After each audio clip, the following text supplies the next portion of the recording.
The king of real estate episode 6। अगली सुबह Mehta house में एक नया ही नाटक चल रहा था। स्काईलाइन का प्रोजेक्ट मिलने की खुशी रात भर में काफूर हो चुकी थी और अब घर में तनाव का नया मुद्दा था, नेहा की सगाई। मधु मेहता सोफे पर बैठी हाथ में फोन लिए चिल्ला रही थीं। क्या मतलब, ग्रोवर हॉल बुक हो गया है? अरे मेरी बेटी की सगाई है, मुझे वो हॉल चाहिए था। उधर से जवाब सुनकर उन्होंने गुस्से में फोन काट दिया। सबके सब बेकार हैं। अब क्या होगा? समीर के परिवार वाले क्या सोचेंगे? लड़का करोड़पति है और हम सगाई किसी थर्ड क्लास बैंक्वेट हॉल में करेंगे। मेरी नाक कट जाएगी समाज में। नेहा, जो अपनी नाखूनों पर नेल पॉलिश लगा रही थी, ने नखरे से कहा, माँ मुझे वो सब नहीं पता, मुझे रॉयल ऑर्किड विला चाहिए। मैंने इंस्टाग्राम पर देखा है, शहर की सबसे अमीर शादियां वहीं होती हैं। अगर समीर जी को इम्प्रेस करना है तो वेन्यू भी तो उनके लेवल का होना चाहिए। रिया, जो लैपटॉप पर काम कर रही थी, ने सिर उठाया। नेहा, रॉयल ऑर्किड, उसका किराया तुम्हें पता भी है? एक दिन का किराया 20 लाख है और वो लोग बुकिंग के लिए 6 महीने की वेटिंग रखते हैं। तू चुप कर। मधु जी रिया पर बरस पड़ी। बड़ी आई पैसे बचाने वाली। तुझे तो प्रोजेक्ट मिल गया, अब तू क्या जाने हम पर क्या बीत रही है। और सुन, आज संडे है, तू हमारे साथ चल रही है। हम जा रहे हैं रॉयल ऑर्किड विला देखने। लेकिन माँ, वो हमारे बजट से बाहर है। देखने में क्या पैसे लगते हैं? मधु जी ने बात काट दी। शायद कोई डिस्काउंट मिल जाए। तू आर्किटेक्ट है ना, शायद तेरी पहचान निकल आए। चल तैयार हो जा। हमेशा की तरह रिया के पास ना कहने का विकल्प नहीं था। आधे घंटे बाद वे रॉयल ऑर्किड विला के गेट पर थे। ये जगह वाकई जन्नत थी। शहर के शोरगुल से दूर पहाड़ी के किनारे बना ये विला सफेद संगमरमर का एक महल था। उसके चारों तरफ फैले बागीचे, फव्वारे और विदेशी मूर्तियां उसकी भव्यता बता रही थीं। गेट पर खड़े गार्ड ने उनकी गाड़ी रोकी। इस बार वे रिया की नई ऑफिस कार एक सेडान में थे, लेकिन ड्राइवर सीट पर वही पुराना विक्रम था। अपॉइंटमेंट है? गार्ड ने रूखेपन से पूछा। हाँ भाई, मधु जी ने खिड़की से कहा। मिस रिया मेहता आई हैं, स्काईलाइन टावर्स की हेड आर्किटेक्ट। गार्ड ने एक रजिस्टर चेक किया। नाम नहीं था, लेकिन आर्किटेक्ट शब्द सुनकर उसने गेट खोल दिया। अंदर जाइए, लेकिन लॉन में गाड़ी पार्क करना मना है। विला के अंदर का नजारा और भी शाही था। हॉल में इतना बड़ा झूमर था कि उसके नीचे पूरा परिवार खड़ा हो सकता था। वहां एक एजेंट खड़ा था, मिस्टर चोपड़ा, सूट बूट में तैयार, हाथों में टैबलेट। वो एक बेहद अमीर दिखने वाले जोड़े को विला दिखा रहा था। मधु जी, नेहा और रिया अंदर घुसे। विक्रम हमेशा की तरह पीछे पीछे चल रहा था, शांत और सतर्क। मिस्टर चोपड़ा ने एक बार इन लोगों को ऊपर से नीचे तक देखा। मधु जी की साड़ी भड़कीली थी और रिया साधारण कपड़ों में थी। चोपड़ा की अनुभवी नजरों ने तुरंत भांप लिया कि ये खरीदार नहीं, टाइम वेस्टर्स हैं। उसने अमीर जोड़े से माफी मांगी और इनके पास आया। जी, किससे मिलना है? चोपड़ा का लहजा बहुत औपचारिक और ठंडा था। हम ये विला देखने आए हैं, मेरी बेटी की सगाई के लिए। मधु जी ने अपनी आवाज भारी करने की कोशिश की। चोपड़ा ने एक हल्की अपमानजनक हंसी के साथ सिर हिलाया। मैम, ये रॉयल ऑर्किड है, यहाँ सगाई नहीं रॉयल वेडिंग्स होती हैं। और हमारा एक दिन का रेंट 25 लाख प्लस टैक्स है। Advance full payment. क्या आपका बजट है? मधु जी का चेहरा उतर गया। 25 लाख? उन्होंने सोचा था 5-10 लाख होगा। वो तो हम बस देखने आए थे। मधु जी हकलाने लगी। थोड़ा डिस्काउंट? सॉरी, चोपड़ा ने टोक दिया। नो डिस्काउंट, ये प्रीमियम प्रॉपर्टी है। प्लीज आप लोग बाहर गार्डन देख लीजिए। अंदर का फर्श इटालियन मार्बल है, गंदा हो जाता है। ये सीधा अपमान था। उसने उन्हें घर के अंदर खड़े होने के लायक भी नहीं समझा। रिया को गुस्सा आया। एक्सक्यूज मी, आप ऐसे बात नहीं कर सकते। मैं एक आर्किटेक्ट हूँ, और आर्किटेक्ट है तो आप जानती होंगी कि इस मार्बल की कीमत क्या है। चोपड़ा ने बदतमीजी से कहा। प्लीज, मेरा वक्त कीमती है। वो देखिए, सिंघानिया ग्रुप के वाइस प्रेसिडेंट खड़े हैं, मुझे उन्हें डील क्लोज करनी है। आप लोग जा सकते हैं। नेहा का मुंह बन गया। माँ चलो यहाँ से, ये आदमी बहुत रूड है। वे मुड़ने ही वाले थे, तभी विक्रम, जो अब तक चुपचाप एक दीवार के पास खड़ा था, आगे बढ़ा। उसने हॉल के बीच में लगे एक पिलर यानी खंबे पर हाथ रखा। इस पिलर में दरार है, विक्रम ने शांत आवाज में कहा। पूरा हॉल शांत हो गया। चोपड़ा, जो जाने ही वाला था, एकदम से पलटा। क्या बकवास कर रहे हो? चिल्लाया। तुम हो कौन? ड्राइवर? हाँ ड्राइवर हूं, लेकिन मैं बता सकता हूं कि ये विला 25 लाख के लायक नहीं है। इसका फाउंडेशन कमजोर है और ये झूमर, ये कभी भी गिर सकता है। चोपड़ा का चेहरा लाल हो गया। उसके अमीर क्लाइंट्स भी ये सुनकर घबरा गए और ऊपर झूमर की तरफ देखने लगे। Get out! चोपड़ा ने सिक्योरिटी को आवाज दी। गार्ड्स, इन भिखारियों को बाहर निकालो, ये हमारी प्रॉपर्टी की बदनामी कर रहे हैं। 2 बाउंसर अंदर आ गए। मधु जी डर गई। अरे हम जा रहे हैं। विक्रम, तू क्यों मुंह खोलता है हर जगह? मरवाएम है क्या? वे धक्के देकर निकाले ही जाने वाले थे, तभी सीढ़ियों से एक भारी आवाज आई। रुको! सबने ऊपर देखा। एक बुजुर्ग लेकिन बेहद प्रभावशाली व्यक्ति सीढ़ियों से उतर रहा था। सफेद सूट, हाथ में सिगार और चेहरे पर एक अजीब सी गंभीरता। ये मिस्टर रंधावा है, इस पूरी रियल एस्टेट एजेंसी के मालिक और शहर के सबसे पुराने लैंडलॉर्ड्स में से एक। चोपड़ा तुरंत भीगी बिल्ली बन गया। सर आप यहाँ? सर, ये लोग डिस्टर्ब कर रहे थे। ये ड्राइवर बकवास कर रहा है कि पिलर में दरार है। रंधावा ने चोपड़ा को हाथ के इशारे से चुप कराया। वो सीधा विक्रम के पास आए। उनकी नजरें विक्रम की आंखों में गड़ी थीं। विक्रम ने बहुत हल्का सा, लगभग न के बराबर सिर हिलाया। रंधावा की आंखों में एक चमक आई, पहचान की चमक। उन्होंने तुरंत अपनी नजरों को नियंत्रित किया और पिलर की तरफ देखा। चोपड़ा, रंधावा ने कहा, ड्राइवर सही कह रहा है। क्या सर? चोपड़ा हक्का बक्का रह गया। मैंने कल ही रिपोर्ट पढ़ी थी। इस पिलर के अंदर स्ट्रक्चरल डैमेज है। रंधावा ने झूठ बोला, इतनी सफाई से कि सच लगे। इस आदमी की नजर बहुत तेज है, पार्क ही नजर है। रंधावा रिया और मधु जी की तरफ मुड़े। माफी चाहता हूं मैडम, मेरे स्टाफ को तमीज नहीं है। मधु जी और नेहा के तो होश ही उड़ गए। इतना बड़ा मालिक उनसे माफी मांग रहा है। जी कोई बात नहीं, मधु जी ने पल्लू ठीक करते हुए कहा। आपको ये विला चाहिए था? रिया ने पूछा। जी, पर वो रेंट बहुत ज्यादा है, रिया ने ईमानदारी से कहा। रंधावा मुस्कुराए। उन्होंने विक्रम की तरफ एक बार फिर देखा, जैसे कोई पुराना कर्ज चुका रहे हो। हमारी कंपनी की एक पॉलिसी है जो शायद चोपड़ा ने आपको नहीं बताई। रंधावा ने अपनी जेब से चाबी का गुच्छा निकाला।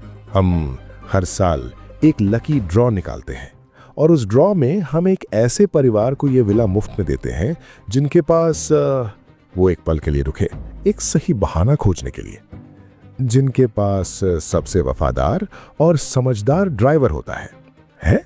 मधु जी, नेहा, रिया और चोपड़ा सबके मुंह से एक साथ निकला। जी हां, रंधावा ने गंभीरता से कहा। ड्राइवर घर की नींव होते हैं, जैसे ये पिलर, और आपके ड्राइवर ने अभी एक बड़ा हादसा होने से बचाया। अगर ये दरार ना बताता तो फंक्शन के दौरान कुछ भी हो सकता था। इनाम के तौर पर यह विला आपकी बेटी की सगाई के लिए हम स्पॉन्सर करेंगे, free of cost. Pin drop silence. Chopra का मुंह खुला रह गया। मधु जी को लगा जैसे उन्हें हार्ट अटैक आ जाएगा, खुशी से या सदमे से, पता नहीं। फ्री? नेहा चिल्लाई। सच्ची? बिल्कुल। रंधावा ने चाबी रिया के हाथ में नहीं बल्कि विक्रम की तरफ बढ़ाई। ये लीजिए चाबी भाई साहब, विला आपका है। जब तक फंक्शन खत्म ना हो जाए आप यहाँ के मालिक हैं। विक्रम ने चाबी ली। शुक्रिया सर। रंधावा ने चोपड़ा को घूरा। चोपड़ा, मेहमानों के लिए गोल्ड क्लास केटरिंग का ऑर्डर दो, बिल मेरे खाते में लिखो। जी सर। चोपड़ा हड़बड़ाते हुए भागा। मधु जी खुशी से पागल हो गई। ओ माय गॉड, फ्री में विला और केटरिंग भी। अरे मेरी तो लॉटरी लग गई। नेहा दांचने लगी। देखा रिया, मैंने कहा था ना, मेरी किस्मत अच्छी है। भगवान भी चाहता है कि नेहा की सगाई शाही हो। रिया अभी भी विक्रम को देख रही थी। उसे ये पॉलिसी हजम नहीं हो रही थी। Driver policy? रिया ने धीरे से पूछा। बड़े लोगों के बड़े शौक, विक्रम ने चाबी अपनी जेब में डालते हुए कहा। चलो अब घर चलते हैं, तुम्हें सगाई की तैयारी अभी तो करनी है। बाहर निकलते वक्त रंधावा गेट पर खड़े होकर उन्हें जाते हुए देख रहे थे। उन्होंने अपना फोन निकाला। हेलो सर, रंधावा ने धीरे से कहा। किंग को रिपोर्ट कर दो, विला उनके हवाले कर दिया गया है। और हाँ, उस पिलर को सच में ठीक करवा देना। मालिक की नजर से आज तक कुछ नहीं छिपा। गाड़ी में मधु जी अभी भी अपनी तारीफों के पुल बांध रही थी। देखा नेहा, मेरा रौला है शहर में। वो मालिक मुझे देखते ही समझ गया कि हम खानदानी लोग हैं, इसलिए फ्री में दे दिया। ये ड्राइवर वाली बात तो बस एक बहाना थी ताकि हमें शर्मिंदा ना होना पड़े, वरना इस निकारा विक्रम की वजह से कोई एक कप चाय ना दे, विला तो दूर की बात है। नेहा हंस पड़ी। सही कहा माँ, विक्रम जीजू तो बस लकी हैं कि हमारे साथ खड़े थे। रिया ने बैक मिरर में विक्रम की आंखों में देखा। उन आंखों में कोई शिकवा नहीं था, बस एक शांत संतोष था। रिया को एहसास हुआ कि इस कहानी में कुछ तो है जो उसे दिखाई नहीं दे रहा। एक पिलर की दरार, एक मालिक का झुकना और एक भाग्यशाली ड्राइवर। कड़ियां जुड़ नहीं रही थीं, लेकिन तस्वीर बहुत खूबसूरत बन रही थी। The king of real estate episode 7। अगले दिन रिया के छोटे से ऑफिस में तनाव और उत्साह का मिला जुला माहौल था। स्काईलाइन प्रोजेक्ट मिलने के बाद रिया को लगा था कि उसकी मुसीबतें खत्म हो गई हैं, लेकिन आज समीर मल्होत्रा उसके केबिन में एक मोटी फाइल लेकर बैठा था। समीर ने मेज पर रखे कागजात को रिया की तरफ सरकाया। बस यहां साइन कर दो रिया, समीर ने अपनी महंगी पेन का ढक्कन खोलते हुए कहा। यह सिर्फ एक फॉर्मेलिटी है, पार्टनरशिप डीड, आखिर हम दोनों मिलकर ये प्रोजेक्ट कर रहे हैं। मेरी कंस्ट्रक्शन टीम और तुम्हारा डिजाइन, परफेक्ट कॉम्बिनेशन। रिया ने फाइल खोली। उसमें लिखे शब्द कानूनी और जटिल थे। वो एक एक लाइन पढ़ने की कोशिश कर रही थी। समीर, इसमें लिखा है कि प्रोजेक्ट का पूरा फाइनेंशियल कंट्रोल मल्होत्रा बिल्डर्स के पास रहेगा और डिजाइन में कोई भी बदलाव करने का हक भी तुम्हारी कंपनी का होगा। ये तो, अरे ये सब वकीलों की भाषा है, समीर ने बात काट दी। तुम्हें मुझ पर भरोसा नहीं है? देखो रिया, मार्केट में तुम्हारी गुडविल अभी नहीं है। अगर कल को फंड्स की दिक्कत आई तो बैंक तुम्हें लोन नहीं देंगे, लेकिन मेरा नाम जुड़ते ही पैसों की बारिश होने लगेगी। मैं ये रिस्क सिर्फ तुम्हारे लिए ले रहा हूं ताकि तुम्हारा करियर सेट हो जाए। रिया दुविधा में थी। समीर की बातें तार्किक लग रही थीं, लेकिन उसका दिल गवाही नहीं दे रहा था। ये पार्टनरशिप का कम और गुलामी का ज्यादा लग रहा था। अगर उसने साइन कर दिया तो वो अपने ही प्रोजेक्ट में सिर्फ एक वेतनभोगी कर्मचारी बनकर रह जाएगी। कोने में खड़ा विक्रम फाइल रैक साफ कर रहा था। उसकी पीठ उनकी तरफ थी, लेकिन उसके कान समीर के हर शब्द को पकड़ रहे थे।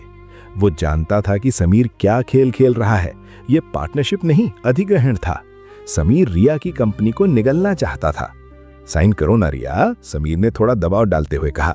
मेरे पास और भी मीटिंग्स हैं। अगर आज साइन नहीं हुआ तो कंस्ट्रक्शन शुरू होने में महीनों लग जाएंगे। क्या तुम चाहती हो कि सिंघानिया सर नाराज हों?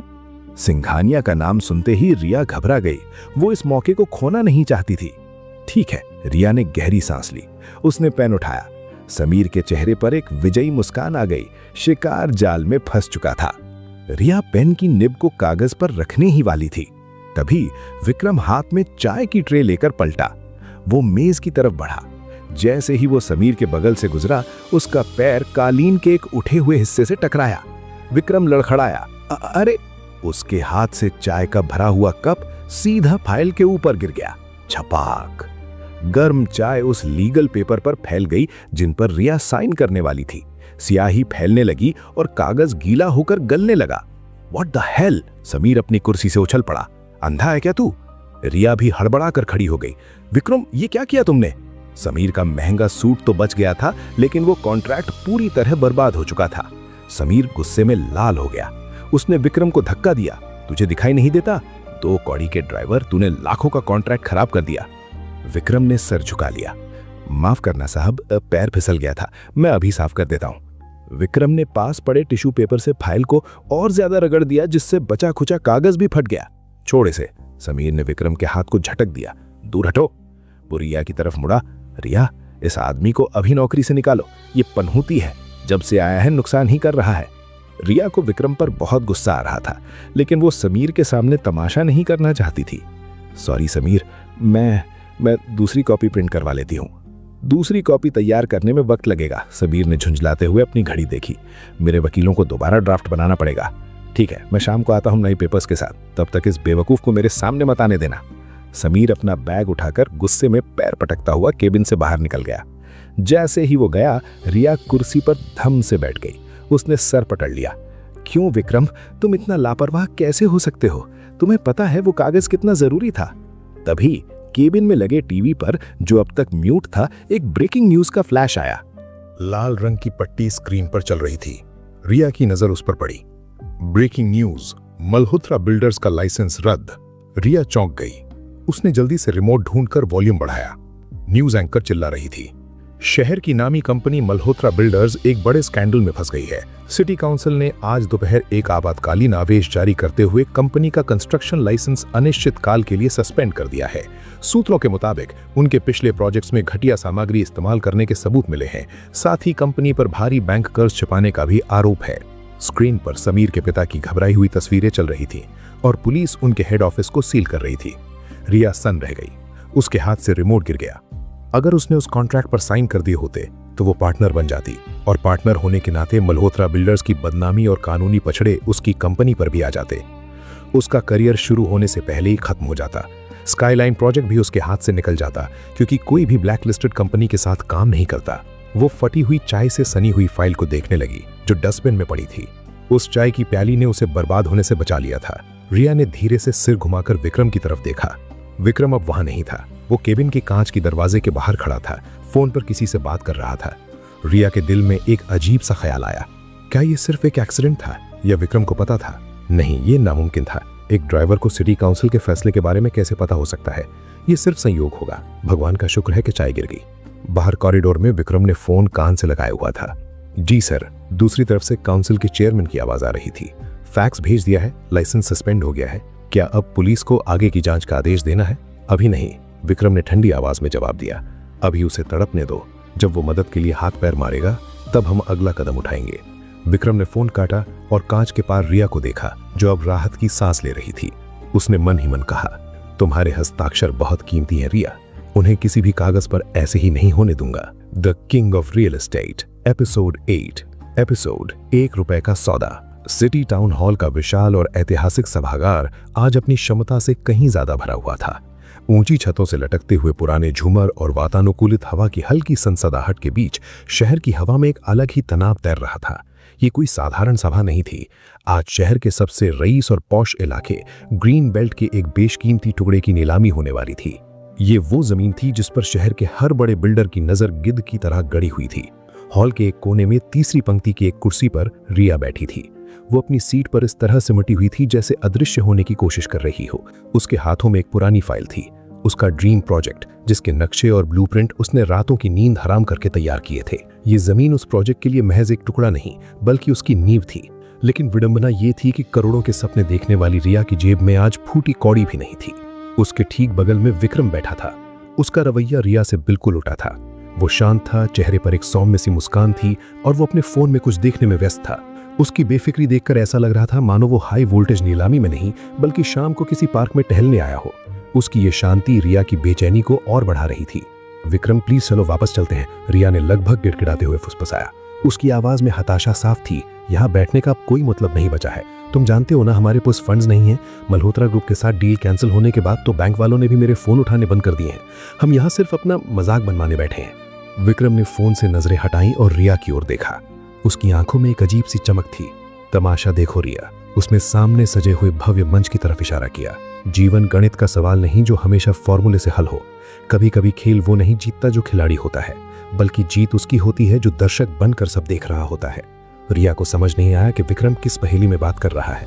उसे गुस्सा भी आया और रोना भी, लेकिन हताशा इतनी गहरी थी कि उठकर जाने की हिम्मत भी उसके पैरों में नहीं बची थी। वो बस पत्थर की तरह वहीं जमी रही। सामने की वीआईपी पंक्ति में शहर के दिग्गज बिल्डर्स और टाइकून्स बैठे थे। महंगे परफ्यूम और सिगार की मिलीजुली महक वहां से आ रही थी। उन सब के बीच एक सिंहासन जैसी कुर्सी पर बैठा था सेठ करोड़ीमल, शहर के रियल एस्टेट मार्केट का वो भूखा भेड़िया जिसके बारे में कहा जाता था कि वो मिट्टी को छू ले तो वो सोना बन जाती है और सोने को छू ले तो वो उसकी हो जाती है। करोड़ीमल ने अपने गले में पड़ी मोटी सोने की चेन को ठीक किया और पान चबाते हुए अपने मुंशी की ओर झुका। उसकी आवाज में ऐसा अहंकार था जो पूरे हॉल में गूंज सकता था। मुंशी, कान खोलकर सुन लो, आज ये जमीन अपनी होनी चाहिए। उसने अपनी मूंछों पर ताव देते हुए कहा, कीमत चाहे जो भी हो, मुझे उस जमीन पर अपना साइन बोर्ड चाहिए। मेरे सामने कोई टिकना नहीं चाहिए। तभी मंच पर हलचल हुई, रोशनी कम हुई और स्पॉटलाइट पोडियम पर पड़ी। नीलामी करता जो एक मंझा हुआ और गंभीर व्यक्ति था अपनी जगह पर आया। उसने लकड़ी का हथौड़ा मेज पर मारा। ठक। 5 करोड़। रिया के मुंह से सिसकी निकल गई। उसने सांस रोक ली। ये रकम उसकी सोच, उसकी हैसियत और उसके सपनों की सीमाओं से भी कोसों दूर थी। उसने अपनी फाइल को कसकर भींच लिया। नीलामी शुरू होते ही माहौल गर्म हो गया। तुरंत एक हाथ उठा। 6 करोड़। हॉल के दूसरे कोने से आवाज आई, 7 करोड़, 8 करोड़। कीमतें ऐसे बढ़ रही थी जैसे सब्जी मंडी में आलू प्याज के भाव हों। लेकिन असली खेल तब शुरू हुआ जब करोड़ीमल ने अपना हाथ उठाया। उसने पीछे मुड़कर भी नहीं देखा कि कौन बोली लगा रहा है। 10 करोड़। उसकी आवाज में एक अंतिम फैसला था। हॉल में सन्नाटा छा गया। छोटे मोटे बिल्डर्स ने अपने हाथ नीचे कर लिए। 10 करोड़ एक बहुत बड़ी रकम थी और करोड़ीमल से दुश्मनी मोल लेने की ताकत किसी में नहीं थी। रिया ने अपना सिर झुका लिया। उसकी आंखों में आंसू तैरने लगे। ये जमीन उसके प्रोजेक्ट के लिए दिल की धड़कन जैसी थी। उसने वहां एक इको फ्रेंडली हाउसिंग कॉम्प्लेक्स का सपना देखा था, लेकिन अब वो जमीन किसी कंक्रीट के जंगल में बदलने जा रही थी। 10 करोड़ एक बार, नीलामी करता चिल्लाया। उसकी नजरें पूरे हॉल में घूम रही थीं। 10 करोड़ 2 बार। करोड़ीमल के चेहरे पर एक विजयी कुटिल मुस्कान थी। वो जानता था कि जीत उसकी है, वो उठने ही वाला था। तभी हॉल में लगी विशाल डिजिटल स्क्रीन पर एक तेज बीप की आवाज गूंजी। ये ऑनलाइन बिडिंग सिस्टम का नोटिफिकेशन था। सबकी नजरें स्क्रीन पर गईं। स्क्रीन पर बड़े अक्षरों में लिखा था, बिडर नंबर 1 बोली 10 करोड़ और 1 रुपया। एक पल के लिए किसी को समझ नहीं आया। पूरे हॉल में खुसर-खुसर शुरू हो गई। 1 रुपया, ये कैसा मजाक है? सिर्फ 1 रुपया ज्यादा। नीलामी करता भी हैरान था, लेकिन नियम तो नियम थे। उसने घोषणा की, ऑनलाइन बिडर नंबर 1 की बोली है 10 करोड़ और 1 रुपया। करोड़ीमल का चेहरा गुस्से से लाल हो गया। उसकी मुस्कान गायब हो चुकी थी। ये सिर्फ बोली नहीं थी, ये उसके अहंकार पर सीधी चोट थी। उसे लगा कोई उसका अपमान कर रहा है। 11 करोड़, करोड़ीमल अपनी सीट से चिल्लाया। हॉल में फिर से सन्नाटा, लेकिन अगले ही सेकंड स्क्रीन फिर से बीप हुई, बिडर नंबर 1 11 करोड़ और 1 रुपया। अब हॉल का माहौल बदलने लगा। लोग एक दूसरे को देख रहे थे। कुछ लोगों के चेहरों पर दबी हुई हंसी थी। शहर के सबसे अमीर आदमी को कोई 1 रुपए के सिक्के से चुनौती दे रहा था। करोड़ीमल गुस्से से पागल हो गया। उसने अपनी कुर्सी के हत्थे को जोर से भींचा। 15 करोड़, उसने दहाड़ लगाई।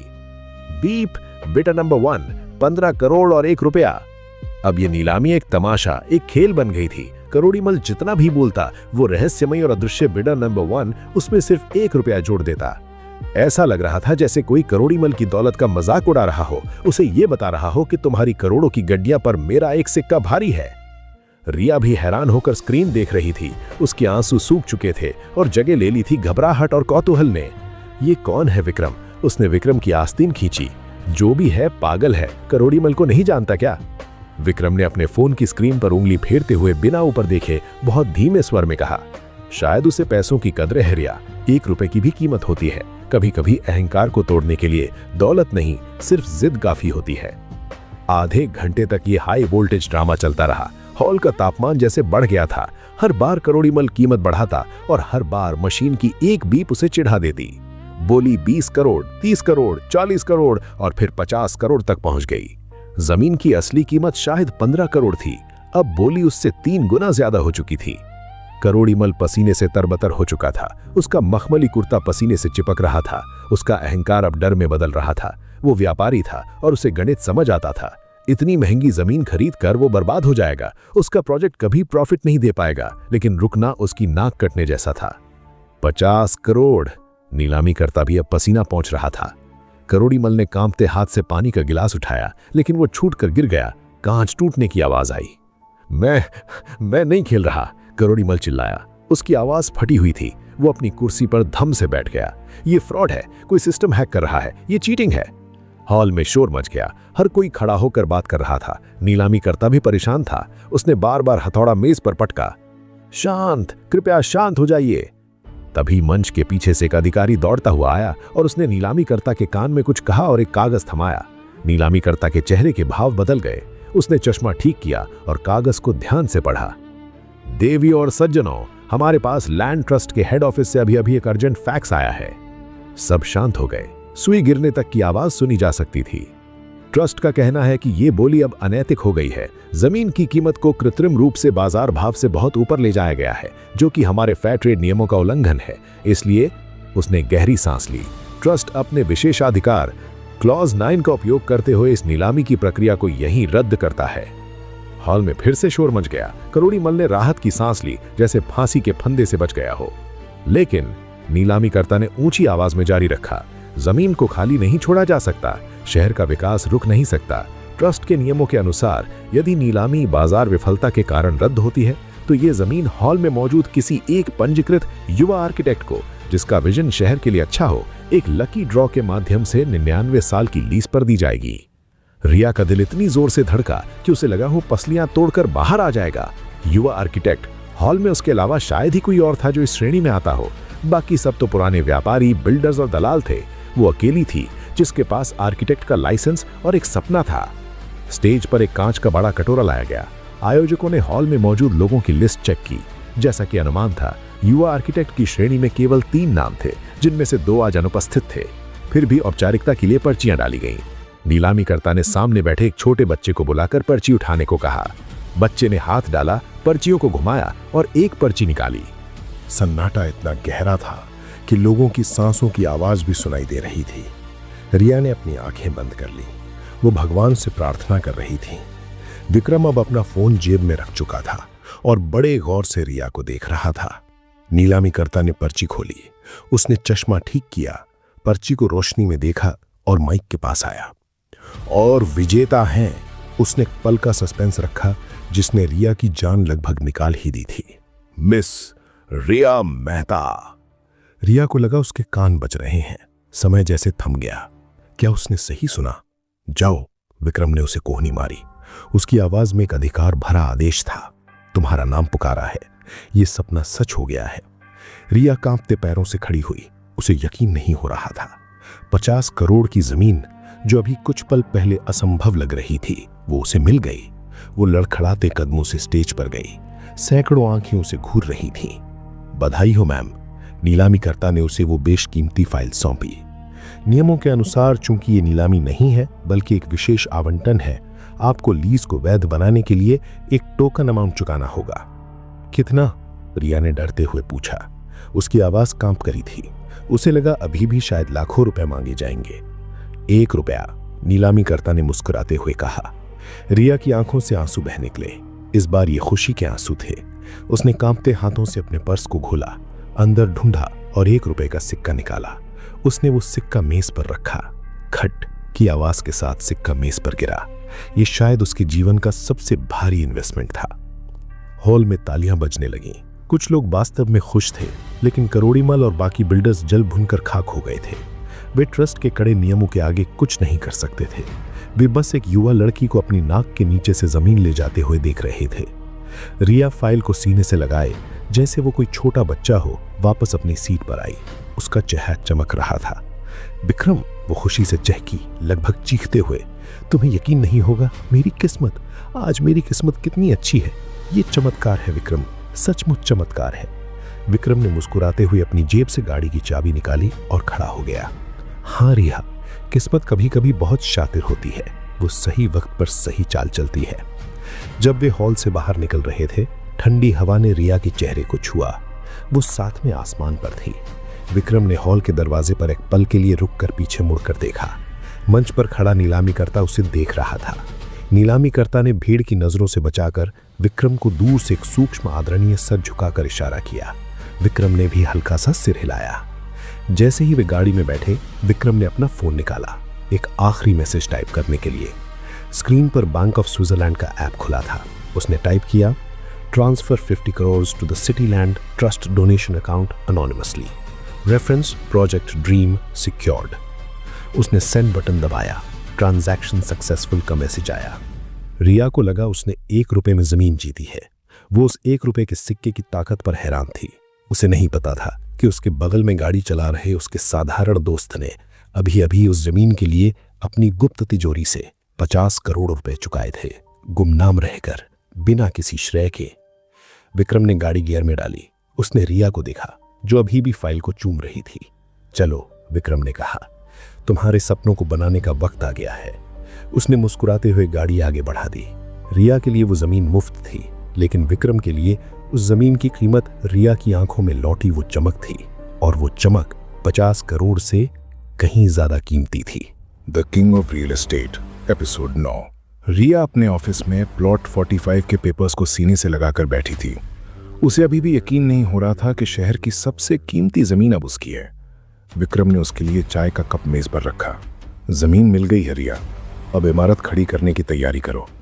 सपने देखने का वक्त खत्म, अब उन्हें ईंट और गारे में बदलने का वक्त है। रिया मुस्कुराई। तुम सही कहते हो विक्रम, पता नहीं कैसे, पर जब से तुम मेरी जिंदगी में आए हो, नामुमकिन चीजें मुमकिन हो रही हैं। तभी ऑफिस का कांच वाला दरवाजा जोर से खुला। एक लंबा, बेहद हैंडसम लेकिन घमंडी दिखने वाला युवक अंदर दाखिल हुआ। उसने इटालियन सूट पहना रखा था और उसके पीछे 2 बॉडीगार्ड चल रहे थे। उसकी चाल में एक ऐसी बेपरवाही थी जैसे वो इस जगह का मालिक हो। रिया ने सिर उठाया और उसका चेहरा देखते ही जम गई। आर्यन? रिया के मुंह से निकला। Hello darling. आर्यन रायचंद, शहर के सबसे बड़े इंफ्रास्ट्रक्चर टाइकून का बेटा और रिया का एक्स मंगेतर, वही शख्स जिसने रिया को तब छोड़ा था जब उसके पिता पर कर्ज चढ़ गया था। हेलो डार्लिंग, सुना है तुमने 1 रुपए में जमीन खरीदी है। Not bad. भिखारियों की किस्मत भी कभी कभी जाग जाती है। रिया का चेहरा लाल हो गया। तुम यहाँ क्या कर रहे हो आर्यन? और तमीज से बात करो, ये मेरा ऑफिस है। ऑफिस? इसे तुम ऑफिस कहती हो? मेरे नौकरों के क्वार्टर इससे बड़े होते हैं। वो बिना पूछे रिया के सामने वाली कुर्सी पर बैठ गया और मेज पर पैर रख दिए। सीधी बात करते हैं रिया, वो प्लॉट 45 वो मेरे रायचंद टावर्स के प्रोजेक्ट के बीच में आता है। मुझे वो ज़मीन चाहिए अभी, इसी वक्त। वो ज़मीन मेरी है और मैं उसे नहीं बेच रही। खासकर तुम्हें तो बिल्कुल नहीं। अरे रिया, तुम अभी भी उतनी ही नादान हो। तुम्हें क्या लगता है तुम वहाँ कुछ बना पाओगी? मेरा बाप सिटी काउंसिल का हेड है। तुम्हें एक ईंट रखने की भी परमिशन नहीं मिलेगी। तुम्हारा प्रोजेक्ट शुरू होने से पहले ही बंद हो जाएगा। उसने अपनी जेब से चेकबुक निकाली। ये लो। उसने एक ब्लैंक चेक साइन करके रिया की तरफ फेंका। जितनी रकम भरनी है भर लो और उस कबाड़ जमीन से दफा हो जाओ। वैसे भी तुम्हारे पास कंस्ट्रक्शन के लिए पैसे नहीं है। रिया ने चेक उठाया और उसे फाड़कर आर्यन के मुंह पे दे मारा। दफा हो जाओ यहां से, मुझे तुम्हारी भीख नहीं चाहिए। आर्यन का चेहरा सख्त हो गया। उसने धीरे से अपने पैर नीचे किए और खड़ा हो गया। उसका अहंकार चोट खा गया था। तेवर, आर्यन ने फुफकारते हुए कहा, लगता है तुम्हें अपनी औकात याद दिलानी पड़ेगी। उसने चारों तरफ देखा और उसकी नजर विक्रम पर पड़ी जो कोने में खड़ा था। ओह, तो ये है तुम्हारा नया पति, वही ड्राइवर जिसके बारे में पूरा शहर बात कर रहा है। वाह रिया, क्या स्टैंडर्ड गिराया तुमने। मेरे बाद सीधा नौकर पर। विक्रम के चेहरे की मांसपेशियां तन गईं, लेकिन वो अपनी जगह से नहीं हिला। आर्यन विक्रम के करीब किया। उसने अपनी जेब से सिगार का केस निकाला। ऐ छोटू, जरा दौड़कर नीचे जा और मेरी गाड़ी से लाइटर लेकर आ। और सुन, आते वक्त मेरे जूते पर कपड़ा मार देना। बहुत धूल है तुम्हारे इस थॉट क्लास ऑफिस में। रिया भड़क उठी। आर्यन, जबान संभालो। तुम चुप रहो, आर्यन ने रिया पर चिल्लाया। मैं अपने ड्राइवर से बात नहीं कर रहा, तुम्हारे ड्राइवर से बात कर रहा हूं। उसने विक्रम के गाल पर हल्की सी थपकी दी, जो एक बहुत बड़ा अपमान था। क्या देख रहा है, सुनाई नहीं देता? जा लाइटर ला। विक्रम ने आर्यन की उंगली को देखा जो अभी भी उसके सीने पर थी। उंगली हटा लो वरना हाथ काम नहीं करेगा। आर्यन को लगा उसने गलत सुना। क्या तू मुझे धमकी दे रहा है? आर्यन ने हाथ उठाया। वो विक्रम को धक्का देने ही वाला था, तभी आर्यन का फोन बजा। रिंगटोन की आवाज उस तनावपूर्ण माहौल में गूंज उठी। आर्यन ने झुंझलाकर फोन निकाला। स्क्रीन पर डैड लिखा था। हाँ डैड, मैं बस काम तमाम कर रहा हूं। रिया मान जाएगी नहीं तो चुप। दूसरी तरफ से ऐसी दहाड़ कि आर्यन ने फोन कान से दूर कर लिया। मिस्टर रायचंद, आर्यन के पिता, फोन पर बुरी तरह हाँप रहे थे। उनकी आवाज में डर था। तू कहाँ है बेवकूफ? रायचंद चिल्लाए। तू रिया मेहता के ऑफिस में है? हाँ डैड, मैं उसे समझा रहा हूं। तो किसी को नहीं समझा रहा। रायचंद की आवाज कांप रही थी। मेरी बात ध्यान से सुन। वहां एक आदमी खड़ा होगा, साधारण कपड़ों में, शायद रिया का पति। क्या वो वहां है? आर्यन ने विक्रम की तरफ देखा। विक्रम की आंखें अब शांत नहीं थीं, वे ठंडी आग की तरह जल रही थीं। हाँ डैड, ये ड्राइवर यहीं खड़ा है, मैं इसे अभी सबक। अपना मुंह बंद रख, रायचंद चीखे। अगर तूने उस आदमी को छुआ भी तो हम बर्बाद हो जाएंगे आर्यन, हम सड़क पर आ जाएंगे। वो कोई मामूली ड्राइवर नहीं है। आर्यन कंफ्यूज हो गया। डैड, आप क्या कह रहे हैं? ये बस एक वो किंग है। रायचंद ने रहस्य खोला। उनकी आवाज में दहशत थी। मुझे अभी अभी हाई टेबल से कॉल आया है। शहर का हर इंच जमीन उस आदमी के इशारे पर है। अगर उसने एक फोन घुमा दिया तो रायचंद एम्पायर ताश के पत्तों की तरह बिखर जाएगा। तू अभी इसी वक्त उससे माफी मांग और वहां से निकल। आर्यन का गला सूख गया। उसने फोन धीरे से नीचे किया। उसने विक्रम की तरफ देखा। विक्रम अभी भी वहीं खड़ा था। उसके चेहरे पर एक हल्की क्रूर मुस्कान थी। उसने अपनी कलाई पर बंधी पुरानी घड़ी को देखा। पापा का फोन था? विक्रम ने पूछा। आर्यन के पसीने छूटने लगे। उसे अपने पिता की आवाज में इतना डर कभी नहीं सुनाई दिया था। जी। आर्यन की आवाज ही नहीं निकल रही थी। क्या कहा पापा ने? विक्रम ने एक कदम आगे बढ़ाया। आर्यन पीछे हटने लगा। उसके पैर कांप रहे थे। जिस आदमी को वो नौकर समझ रहा था, उसकी परछाई अचानक बहुत बड़ी लगने लगी थी। उन्होंने कहा कि मुझे जाना चाहिए। आर्यन हकलाया। जूते विक्रम ने अपनी उंगली से आर्यन के जूतों की तरफ इशारा किया। क्या? तुमने कहा था जूतों पर धूल है। विक्रम की आवाज बर्फ कैसी ठंडी थी। साफ करके जाओ, मेरे ऑफिस में गंदगी पसंद नहीं है। आर्यन की आंखों में आंसू आ गए। ये उसके जीवन का सबसे अपमानजनक पल था, लेकिन उसके कानों में पिता की चेतावनी गूंज रही थी, बर्बाद हो जाएंगे। रिया और उसके स्टाफ के सामने शहर का सबसे अमीर बिगड़ैल बेटा आर्यन रायचंद धीरे से नीचे झुका। उसने अपनी जेब से अपना महंगा रेशमी रुमाल निकाला। उसने कांपते हाथों से अपने ही जूतों को साफ किया, जबकि विक्रम उसके ऊपर पहाड़ की तरह खड़ा उसे देख रहा था। सॉरी, आर्यन बुदबुदाया। वो पलटा और लगभग भागते हुए ऑफिस से बाहर निकल गया। उसके बॉडीगार्ड्स भी हक्के बक्के होकर उसके पीछे दौड़े। ऑफिस में सन्नाटा था। रिया की आंखें फटी की फटी रह गई थीं। विक्रम? रिया ने अविश्वास से पूछा। मिस्टर रायचंद, वो शहर के सबसे पावरफुल आदमी है। उनका बेटा तुम्हारे सामने ऐसे भीगी बिल्ली क्यों बन गया? विक्रम ने जमीन पर पड़े उस फटे हुए चेक को उठाया और डस्टबिन में डाल दिया। शायद उसे याद आ गया होगा कि असली पावर पैसों में नहीं, नीयत में होती है, और तुम्हारी नीयत उससे ज्यादा अमीर है रिया। रिया को जवाब तो मिल गया, लेकिन तसल्ली नहीं हुई। उसे महसूस हो रहा था कि विक्रम के आसपास एक ऐसी दीवार है जिसे वो देख नहीं पा रही। दूर कहीं रायचंद के आलीशान कैबिन में आर्यन के पिता फोन पकड़े जमीन पर बैठे थे। उनके सामने मेज पर एक पुराना नोट रखा था, जिस पर काले शाही मुहर के साथ एक संदेश लिखा था। The king has returned, stay in your limits.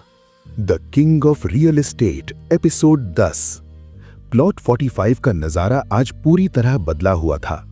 जिस बंजर जमीन को लोग कचरा घर कहते थे, आज वहां शहर का सबसे भव्य शामियाना लगा था। रिया के ड्रीम प्रोजेक्ट ड्रीम हाइट्स का शिलान्यास समारोह था और पूरा शहर इसमें शामिल होने आया था। हवा में फूलों की खुशबू और शहनाई की आवाज गूंज रही थी। रिया ने एक खूबसूरत सी साड़ी पहनी थी, लेकिन उसके चेहरे पर तनाव साफ दिख रहा था। आज का मुख्य अतिथि कोई और नहीं बल्कि राज्य के मुख्यमंत्री खुद थे। विक्रम? मधु जी की तीखी आवाज आई। वो भारी गहनों से लदी हुई थी और मेहमानों के स्वागत में खड़ी थी। विक्रम, जो एक कोने में मजदूरों को पानी पिलाने की व्यवस्था देख रहा था, उनके पास आया। जी माँ जी, तू यहाँ क्या कर रहा है? मधु जी ने उसे हिकारत से देखा। सीएम साहब आने वाले हैं, उनके साथ बड़े बड़े अफसर और मीडिया वाले होंगे। मैं नहीं चाहती कि तेरे जैसे साधारण कपड़े पहने हुए आदमी को देखकर हमारा इंप्रेशन खराब हो। तू पीछे जा, केटरिंग वाले टेंट में खड़ा रहे और देख कि वहां कोई चोरी ना करे। रिया ने यह सुन लिया। वो बीच में आई। माँ, विक्रम मेरा पति है, वो मेरे साथ पूजा में बैठेगा। दिमाग खराब है तेरा? मधु जी ने आंखें तरेरी। पूजा में वीआईपी लोग बैठेंगे। मिस्टर रायचंद आ रहे हैं, समीर के पापा आ रहे हैं, उनके बीच ये ड्राइवर बैठेगा। चुपचाप जा विक्रम, वरना मैं तमाशा खड़ा कर दूंगी। विक्रम ने रिया के कंधे पर हाथ रखा। कोई बात नहीं रिया, पूजा तुम करो, मैं पीछे से सब संभाल लूंगा। शिलान्यास प्रोजेक्ट का होना है, मेरा नहीं। विक्रम चुपचाप भीड़ से दूर पीछे की कतार में जाकर खड़ा हो गया, जहां सिक्योरिटी गार्ड्स और ड्राइवर खड़े थे। तभी सायरन की तेज आवाज से पूरा माहौल गूंज उठा। We we we. काली गाड़ियों का एक लंबा काफिला गेट से अंदर दाखिल हुआ। कमांडो गाड़ियों से कूदकर बाहर आए और उन्होंने तुरंत स्टेज को घेर लिया। मुख्यमंत्री की गाड़ी रुकी। बैंड बाजे जोर से बजने लगे। मिस्टर रायचंद और समीर के पापा, जो अब तक रिया की बुराई कर रहे थे, सबसे पहले दौड़कर आगे गए और उनके हाथों में बड़े बड़े गुलदस्ते थे। वो सीएम के साथ फोटो खिंचवाने के लिए उतावले थे, ताकि कल अखबार में उनका नाम आए। मुख्यमंत्री श्रीमान प्रताप सिंह गाड़ी से उतरे। खादी का कुर्ता, गंभीर चेहरा और आंखों में सत्ता की चमक। रायचंद ने झुककर उन्हें नमस्ते किया। स्वागत है सर, ये प्रोजेक्ट हमारे शहर के लिए गर्व की बात है। मैं रायचंद ग्रुप से। मुख्यमंत्री ने उनकी तरफ देखा भी नहीं। उन्होंने रायचंद को पूरी तरह नजरअंदाज कर दिया और सीधे आगे बढ़ गए। रायचंद का हाथ हवा में ही रह गया। समीर और आर्यन एक दूसरे का मुंह देखने लगे। रिया स्टेज के पास खड़ी थी, हाथ में आरती की थाली लिए। वो बहुत नर्वस थी। मुख्यमंत्री पोडियम पर आए। उन्होंने रिया को देखा और हाथ जोड़कर अभिवादन किया। बहुत अच्छा काम है मिस मेहता, मैंने डिजाइन देखे हैं। रिया को विश्वास नहीं हुआ। शुक्रिया सर। चलिए, मुहूर्त का समय हो रहा है। पंडित जी ने मंत्र पढ़ना शुरू किया। भूमि पूजन के लिए एक चांदी की ईंट रखी गई थी। परंपरा के अनुसार मुख्य अतिथि को पहली ईंट रखनी थी। गड्ढा खोदा जा चुका था। कैमरे फ्लैश हो रहे थे। पूरा शहर टीवी पर लाइव देख रहा था। पंडित जी ने इशारा किया। सर कृपया ईंट रखिए। लेकिन मुख्यमंत्री हिले नहीं। एक पल बीता, 2 पल बीते, सन्नाटा छाने लगा। अधिकारी घबरा गए, रायचंद पसीने पसीने हो गए। क्या कुछ गलत हो गया? क्या सीएम नाराज हैं? सर, क्या हम शुरू करें? रिया ने धीरे से पूछा। मुख्यमंत्री ने भीड़ की तरफ देखा। उनकी नजरें किसी को ढूंढ रही थी। वो वीआईपी कतारों, अमीर बिल्डरों और अफसरों के चेहरों को पार करती हुई पीछे गईं। वहां सबसे आखिरी कतार में एक खंबे के सहारे विक्रम खड़ा था, शांत, निर्विकार। उसने अपनी पुरानी शर्ट की बाहें मोड़ रखी थीं। मुख्यमंत्री की नजरें विक्रम पर टिक गईं। पूरे पंडाल की नजरें सीएम के पीछा करते हुई पीछे मुड़ी। सब देख रहे थे कि सीएम किसे देख रहे हैं। मुख्यमंत्री ने विक्रम की आंखों में एक सवाल देखा, एक मूक संवाद। क्या इजाजत है? सीएम की आंखें पूछ रही थीं। विक्रम के चेहरे पर कोई भाव नहीं आया। उसने बस अपनी पलकें एक बार धीरे से झपकाईं और अपना सिर लगभग न के बराबर हिलाया, एक सूक्ष्म स्वीकृति। जैसे ही विक्रम का इशारा मिला, मुख्यमंत्री के चेहरे पर राहत की मुस्कुराहट आ गई।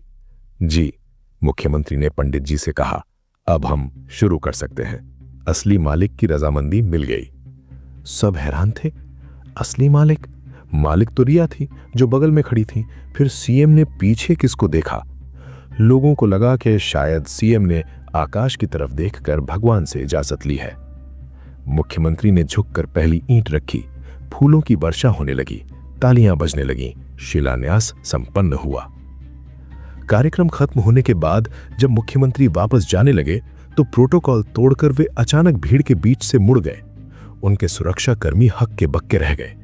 सीएम सीधे उस कोने की तरफ गए जहां विक्रम खड़ा था। मिस्टर रायचंद जो ये सब देख रहे थे, उनका दिल रुकने जैसा हो गया। वो जानते थे कि क्या होने वाला है। विक्रम ने सीएम को अपनी तरफ आते देखा। उसने तुरंत अपनी जेब से पानी की एक बोतल निकाली और उसे किसी मजदूर को देने का नाटक करने लगा ताकि वो व्यस्त दिखे। सीएम विक्रम के पास पहुंचे। उनके बीच सिर्फ 2 कदम की दूरी थी। भीड़ सोच रही थी कि शायद सीएम उस ड्राइवर को रास्ते से हटने के लिए कहेंगे, लेकिन मुख्यमंत्री वहां रुके। उन्होंने विक्रम को नहीं बल्कि विक्रम के पास की जमीन को देखा, जैसे वे विक्रम की मौजूदगी का सम्मान कर रहे हों। प्रोजेक्ट समय पर पूरा होगा सीएम, मुख्यमंत्री ने बहुत धीरे से कहा, इतना धीरे कि सिर्फ विक्रम सुन सके। कोई रुकावट नहीं आएगी सर। आखिरी शब्द सर उन्होंने लगभग फुसफुसाते हुए कहा। विक्रम ने सीएम की तरफ नहीं देखा। वो अभी भी मजदूर से बात कर रहा था।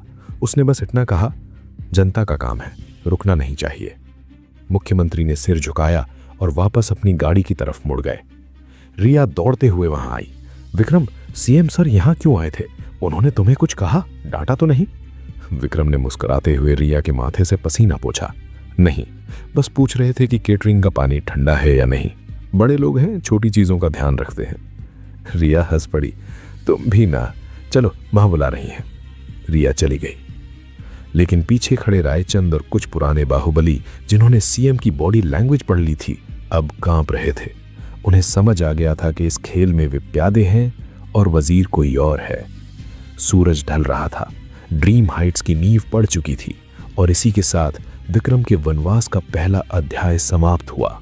अब शहर में एक नया युद्ध शुरू होने वाला था, जलन, साजिश और असली पहचान का युद्ध। किंग वापस आ चुका था और अब उसका राज शुरू हो रहा था। The king of real estate, episode 11। Skyline project का काम शुरू होने के 1 हफ्ते बाद रिया का जीवन पूरी तरह से बदल चुका था। जिस छोटी सी जगह को आर्यन रायचंद ने नौकरों का क्वार्टर कहा था, उसे छोड़कर अब रिया की कंपनी शहर के एक प्रतिष्ठित बिजनेस पार्क में शिफ्ट हो चुकी थी। नया ऑफिस कांच की दीवारों वाला था। रिसेप्शन पर बड़े अक्षरों में लिखा था, मेहता आर्किटेक्ट्स एंड एसोसिएट्स। रिया अपने नए केबिन में खड़ी होकर शहर का नजारा देख रही थी। उसे अभी भी यकीन नहीं हो रहा था कि यह सब सच है। Coffee madam? रिया ने पलटकर देखा। विक्रम खड़ा था, हाथ में कॉफी का मग लिए। उसने अब ऑफिस के चपरासी की वर्दी नहीं पहनी थी, लेकिन वो अभी भी ऑफिस एडमिन के तौर पर काम कर रहा था। उसकी शर्ट साफ थी, लेकिन सादगी वही पुरानी थी। विक्रम, मुझे ये सपना लगता है, रिया ने कॉफी लेते हुए कहा। सब कुछ इतनी जल्दी हो गया, लेकिन मुझे डर लगता है। जितनी तेजी से हम ऊपर आए हैं, उतनी ही तेजी से गिर भी सकते हैं। गिरने वो देते हैं जिनकी नींव कमजोर होती है। रिया, तुम्हारी नींव मेहनत है और जब तक नींव मजबूत है इमारत को कोई नहीं हिला सकता। तभी बाहर शोरगुल सुनाई दिया। अरे हट जाओ सामने से, जानती नहीं मैं कौन हूं? रिया ने दरवाजे की तरफ देखा। उसकी मां मधु और कजिन नेहा अंदर आ रही थी।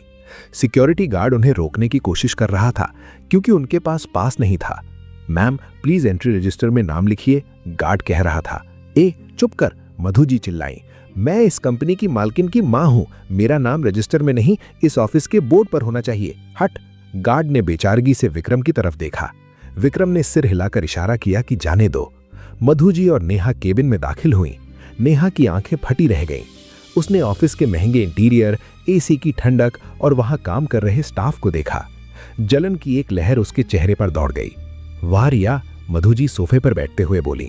बड़ा हाथ मारा है, मुझे तो लगा था तू किसी छोटे मोटे कमरे में काम शुरू करेगी, पर ये तो काफी हाईफाई है। सब बैंक लोन और एडवांस पेमेंट से हुआ है माँ, अभी ये सब मेरा नहीं है, बैंक का है। नेहा सीधे रिया की कुर्सी के पास गई और उस पर हाथ फेरने लगी। दी, ये कुर्सी बहुत कंफर्टेबल लग रही है और ये केबिन, इसका व्यू भी कमाल का है। हाँ, काम करने के लिए अच्छा माहौल जरूरी है, रिया ने मुस्कुराते हुए कहा। काम? नेहा ने हंसते हुए कहा। दी, अब तो तुम बॉस हो, काम तो ये नौकर चाकर करेंगे, तुम्हें तो बस साइन करना है। नेहा ने अचानक एक फाइल उठाई और उसे देखने लगी जैसे वो कोई एक्सपर्ट हो। वैसे दी, नेहा ने फाइल पटकते हुए कहा, मैं सोच रही थी कि अब तुम्हारी कंपनी इतनी बड़ी हो गई है तो तुम्हें एक भरोसेमंद क्रिएटिव डायरेक्टर की जरूरत होगी जो ऑफिस का डेकोरेशन और क्लाइंट्स को हैंडल कर सके। रिया को समझ नहीं आया। मतलब हम हायरिंग कर रहे हैं, अगर कोई क्वालिफाइड। अरे बुद्धू, मधु जी बीच में बोली, बाहर वालों को क्यों पैसा देना, अपनी बहन नेहा को रख ले, इसका टेस्ट बहुत अच्छा है। देखा नहीं तूने सगाई के लिए कैसा विला पसंद किया था, ये बन जाएगी तेरी क्रिएटिव डायरेक्टर। रिया सन रह गई। माँ, ये आर्किटेक्चर फर्म है, यहाँ टेक्निकल नॉलेज चाहिए। नेहा ने तो ग्रेजुएशन भी पूरी नहीं की है, वो यहाँ क्या करेगी? क्या मतलब क्या करेगी? नेहा भड़क गई। मैं इंटीरियर डिजाइनिंग का कोर्स कर लूंगी, और वैसे भी बॉस की बहन हूँ, मुझे काम करने की क्या जरूरत, मैं बस सुपरवाइज करूंगी। मुझे ये वाला केबिन चाहिए रिया दी, तुम अपने लिए दूसरा बनवा लो। ये मांग इतनी बेतुकी थी कि रिया को गुस्सा आने लगा। नेहा उसकी कुर्सी मांग रही थी। ये मुमकिन नहीं है नेहा, रिया ने सख्ती से कहा। ये मेरा ऑफिस है, घर नहीं। यहाँ काबिलियत चलती है, रिश्तेदारी नहीं। अच्छा, मधु जी खड़ी हो गई। अब तू अपनी माँ और बहन को सिखाएगी? जब तू उस फटीचर कार में घूमती थी तब हम ही थे तेरे साथ, आज 4 पैसे के आगे तू हमें आंखें दिखा रही है। माहौल गर्म हो गया। स्टाफ के लोग कांच के बाहर से देख रहे थे। रिया शर्मिंदा महसूस कर रही थी। तभी विक्रम, जो अब तक चुपचाप कोने में खड़ा था, आगे आया। उसके हाथ में एक प्लास्टिक का कार्ड था जो उसने गले में लटकाने वाली डोरी के साथ पकड़ा हुआ था। वो सीधा नेहा के पास गया। ये लीजिए। विक्रम ने बड़े आदर से नेहा की तरफ कार्ड बढ़ाया। ये क्या है? नेहा ने खुश होकर पूछा। मेरा ज्वाइनिंग लेटर या मेरे कैबिन की चाबी? ये विजिटर पास है, विक्रम ने शांत आवाज में कहा। नेहा का चेहरा लाल हो गया। क्या? विजिटर पास, विक्रम ने दोहराया। कंपनी की पॉलिसी है, जो लोग यहाँ काम नहीं करते उन्हें गले में लटकाना पड़ता है ताकि सिक्योरिटी उन्हें बार बार ना रोके, और इसकी वैलिडिटी सिर्फ 1 घंटे की है। नेहा ने कार्ड को ऐसे देखा जैसे वो कोई बम हो। तो मुझे विजिटर कह रहा है? मैं रिया की बहन हूं। रिश्ते घर पर, यहाँ सिर्फ पद चलता है, और फिलहाल आपका पद मेहमान का है। प्लीज इसे पहन लीजिए, वरना सिक्योरिटी सिस्टम अलार्म बजा देगा। नेहा ने गुस्से में कार्ड जमीन पर फेंक दिया। प्रिया, तू देख रही है, ये तेरा पालतू कुत्ता मेरी बेइज्जती कर रहा है। विक्रम सही कह रहा है रिया, रिया ने हिम्मत जुटाकर कहा। हालांकि उसका दिल धक धक कर रहा था। ये प्रोफेशनल जगह है नेहा, अगर तुम्हें यहाँ आना है तो नियमों का पालन करना होगा। मधु जी का मुंह खुल गया। उनकी दबी कुचली बेटी आज जवाब दे रही थी। ठीक है। नेहा की आंखों में आंसू आ गए, जो अपमान के ज्यादा थे। रख ले अपना ऑफिस और अपना ये विजिटर पास। याद रखना रिया, जिस सीढ़ी से तू ऊपर चढ़ी है उसी सीढ़ी को खींचना मुझे भी आता है। नेहा पैर पटकते हुए बाहर निकल गई। मधु जी ने रिया को एक जहरीली नजर से देखा। तुझे अपनी इस दौलत का बहुत घमंड है ना? देख लूंगी मैं तुझे। वे दोनों चली गई। पूरे ऑफिस में सन्नाटा था। रिया कुर्सी पर धम से बैठ गई। मैंने सही किया ना विक्रम? माँ बहुत नाराज होंगी। विक्रम ने जमीन से विजिटर पास उठाया। नाराजगी का इलाज हो सकता है रिया, लेकिन अगर दीमक को समय पर ना रोका जाए तो वो पूरी लकड़ी खा जाती है। नेहा को आज नहीं रोकती तो कल वो आपकी कंपनी गिरा देती। रिया ने सिर हिलाया, लेकिन उसका मन भारी था। उसे नहीं पता था कि बाहर पार्किंग में खड़ी नेहा अभी किसी को फोन लगा रही थी। नेहा ने फोन कान से लगाया। उसके चेहरे से आंसू सूख चुके थे और अब वहां सिर्फ बदले की आग थी। हेलो समीर जी, नेहा ने कहा। आप सही कह रहे थे। मेरी बहन को सबक सिखाना जरूरी है। मुझे बताइए मुझे क्या करना होगा। मैं उसकी कंपनी की हर खबर आपको देने को तैयार हूँ। दूसरी तरफ समीर मल्होत्रा मुस्कुराया। उसका लाइसेंस भले ही रद्द हो गया था, लेकिन उसका खेल अभी खत्म नहीं हुआ था। स्वागत है टीम में नेहा। सबसे पहले मुझे ये बताओ, वो ड्राइवर विक्रम, उसकी कमजोरी क्या है? नेहा ने विक्रम के शांत चेहरे को याद किया। उसकी कोई कमजोरी नहीं दिखती, लेकिन वो रिया के लिए पागल है। रिया पर वार करो, चोट उसे लगेगी। बढ़िया। समीर ने फोन काट दिया। नए ऑफिस की कांच की दीवारें पारदर्शी थीं, लेकिन उनके पीछे रची जा रही साजिशें बहुत गहरी और काली थीं। The king of real estate, episode 12। City bank का हेड ऑफिस। ये शहर का सबसे बड़ा बैंक था और यहां से लोन मिलना मतलब आपकी साख पक्की होना। रिया और विक्रम लोन डिपार्टमेंट के हेड मिस्टर तनेजा के केबिन के बाहर बैठे थे। रिया के हाथ में प्रोजेक्ट की फाइल थी और वो लगातार अपना पैर हिला रही थी। विक्रम, अगर ये लोन पास नहीं हुआ तो हम मजदूरों को पहली पेमेंट नहीं कर पाएंगे, रिया ने घबराहट में कहा। समीर ने मार्केट में हमारी कंपनी के बारे में बहुत गलत अफवाहें फैलाई हैं। मुझे डर है कि तनेजा सर। तभी चपरासी ने आवाज लगाई, मिस मेहता अंदर जाइए। रिया और विक्रम अंदर गए। मिस्टर तनेजा अपनी घूमने वाली कुर्सी पर बैठे थे। वो एक मोटे, गंजे और बेहद बदमिजाज आदमी थे। उनके सामने रिया की फाइल खुली पड़ी थी। बैठिए, तनेजा ने बिना सिर उठाए कहा। रिया बैठ गई। विक्रम उसके पीछे खड़ा रहा। मिस मेहता, तनेजा ने फाइल बंद कर दी और उसे मेज पर सरका दिया। सीधी बात करता हूं, लोन नहीं मिल सकता। रिया का चेहरा पीला पड़ गया। लेकिन सर, क्यों? हमारे पास जमीन है, सीएम सर का अप्रूवल है और हमारे प्रोजेक्ट की वैल्यू। कागज के टुकड़ों की कोई वैल्यू नहीं होती, तनेजा ने कड़वाहट से कहा। हमें खबर मिली है कि आपकी कंपनी के तार मल्होत्रा बिल्डर से जुड़े थे। वो कंपनी ब्लैक लिस्टेड है, बैंक रिस्क नहीं ले सकता। सर, वो डील कभी हुई ही नहीं। हमने उनके साथ कोई पार्टनरशिप साइन नहीं की। हमारी कंपनी एकदम साफ है। ये सब बातें बाहर जाकर कीजिए, तनेजा ने हाथ हिलाया। और वैसे भी एक लड़की जिसे 1 रुपए में लॉटरी में जमीन मिल गई, वो 500 करोड़ की बिल्डिंग कैसे बनाएगी? ये मजाक नहीं है। एक्सपीरियंस चाहिए जो आपके पास नहीं है। जाइए, मेरा वक्त बर्बाद मत कीजिए। रिया की आंखों में आंसू आ गए। सर प्लीज एक बार फाइल देख लीजिए, हमारा विजन। गार्ड, तनेजा चिल्लाया, इनको बाहर निकालो। केबिन का दरवाजा खुला और सिक्योरिटी गार्ड अंदर आ गया। चलिए मैडम, बाहर चलिए। रिया अपमानित महसूस कर रही थी। वो अपनी फाइल उठाने के लिए झुकी, तभी विक्रम ने गार्ड के सीने पे हाथ रखकर उसे रोक दिया। 2 मिनट, विक्रम ने कहा। उसकी आवाज शांत थी, लेकिन उसमें एक ऐसा आदेश था कि गार्ड वहीं रुक गया। विक्रम मिस्टर तनेजा की मेज के पास गया। मिस्टर तनेजा, फाइल में एक कागज कम है, शायद इसलिए आप रिजेक्ट कर रहे हैं। कागज कम है? अरे पूरी कंपनी ही कम है। तू है कौन, इसका पीए? मैं इसका पति हूं, विक्रम ने कहा। उसने अपनी जेब से एक मुड़ा हुआ लिफाफा निकाला। और मुझे लगता है आपको ये डॉक्यूमेंट देखना चाहिए, ये पर्सनल है। तनेजा ने गुस्से में लिफाफा छीना। क्या बकवास है ये? रिश्वत देने की कोशिश कर रहे हो? मैं अभी पुलिस को। तनेजा ने लिफाफा खोला। अंदर कोई नोट नहीं थे, सिर्फ एक पुराना पीला पड़ चुका विजिटिंग कार्ड था। उस पर कोई नाम नहीं, कोई नंबर नहीं, सिर्फ काले रंग में एक निशान बना था। ये फीनिक्स पक्षी का निशान था और नीचे एक कोड लिखा था, VSR 001। तनेजा की हंसी उसके गले में ही अटक गई। उसकी आंखें उस कार्ड पर जम गई। उसके माथे पर पसीने की बूंदें उभर आईं।